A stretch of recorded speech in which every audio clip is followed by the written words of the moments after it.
Hello বন্ধুরা, 2025 সালের নিয়মে প্রাইমারির নিয়োগে বিজ্ঞান বিভাগের জন্য কত পার্সেন্ট কোঠা রাখছে। কোঠা বলতে আপনার মেধা কোঠার ভিতরে বিজ্ঞান বিভাগের 20% শিক্ষা প্রার্থী নিতেই হবে।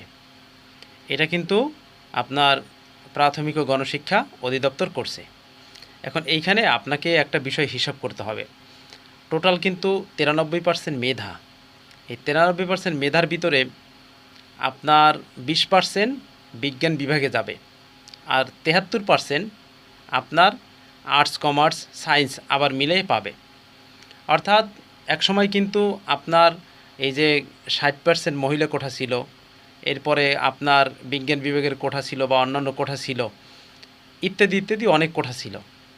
সব কোঠা যাওয়ার পরে আপনার 20% থাকতো পুরুষের জন্য কোঠা, সব গড়ে মিলাইয়া।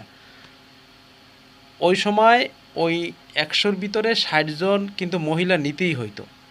এরপরে অন্যান্য যারা আছে আপনার মেধা হিসেবে যারা চান্স পাইতো বা সিলেক্টেড হইতো, তাদের ভিতরে কিন্তু মহিলারা থাকতো মেধায়, আবার কোঠায় থাকতো।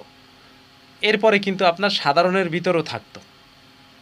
সব মিলাইয়া এখন আপনার বর্তমান যে প্রাইমারির যে সার্কুলার বা প্রাইমারির যে আপনার সিস্টেম, সেখানে 93% মেধা আর হলো 7% হলো কোঠা।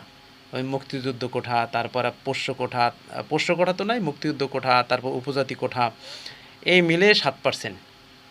আপনার প্রতিবন্ধী কোঠা, প্রতিবন্ধী, উপজাতি এবং মুক্তিযোদ্ধা, এই মিলাইয়া হইল 7% কোঠা। বাকি মেধা কোঠা হইল 93%। সেই মেধা কোঠার ভিতরে কিন্তু আপনার 20% বিজ্ঞান বিভাগের জন্য রাখা হয়েছে।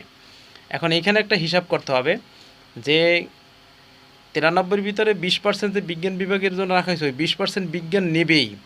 এরপরে অন্য যারা বিজ্ঞান আছে তারা তো এদিকে যে 73%, এর ভিতরে তো কিছু পাবে। তো এজন্য আপনি যদি আর্টস বা কমার্সের হন বা সায়েন্সের হন, সায়েন্সের হিসাবটা তো পাইলেন, আর্টস বা কমার্সের হন বা অন্যান্য হন, ফাজিল ডিগ্রি, ফাজিল 3 বছর, ফাজিল 4 বছর, এই কোর্সের এই গ্রাজুয়েট হন, অথবা 3 বছরের স্নাতক ডিগ্রি গ্রাজুয়েট হন, 4 বছরের স্নাতক সম্মান গ্রাজুয়েট হন, এই সম্মানের ভিতরে আপনি আর্টস বা কমার্সের সাবজেক্ট নিয়ে আপনি স্নাতক সম্পন্ন করছেন, তাহলে আপনাকে একটু বেশি পরিশ্রম করতে হবে যাতে আপনি আপনার লক্ষ্যে পৌঁছাইতে পারেন। তো বন্ধুরা, আজকের ভিডিও পর্যন্ত। ভিডিওটি ভালো লাগলে অবশ্যই একটি লাইক, একটি ফলো, একটি গঠনমূলক কমেন্ট করে যাবেন। ধন্যবাদ।